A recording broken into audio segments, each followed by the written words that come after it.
Tok guru kita pesan, kalau ada tok guru, ustaz ke apa ke, dia kedekut, jangan talaki dengan dia.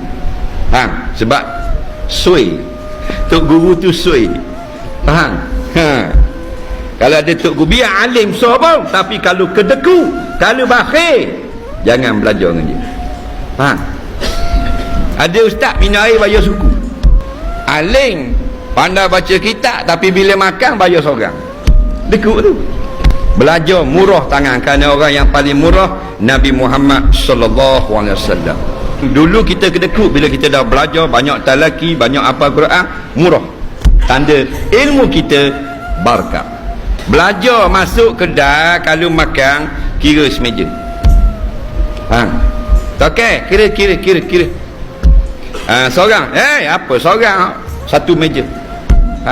RM8.5. Bayar RM8.5. Ajar supaya tangan kita laju.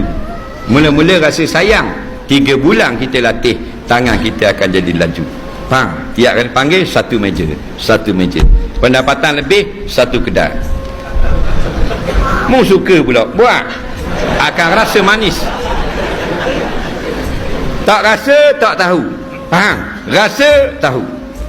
Meja ni, meja tu. Berapa? RM42. Ayo, piti ada 50. Ingat, kita akan makin kaya. Siapa khabarmu? Nabi.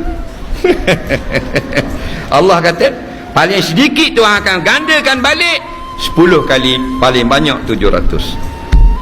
Tapi syaitan kata jangan, bayar seorang sudahlah. Bodohlah mu bayar kerja susah-susah dapat duit, bayar satu kedai. Bodoh mu. Kita pun okey cik tang. Nampak?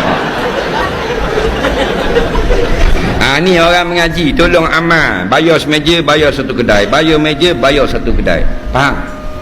Supaya kita makin kaya, makin banyak Tuhan akan beri kesenangan di dalam dunia. Tak percaya terang.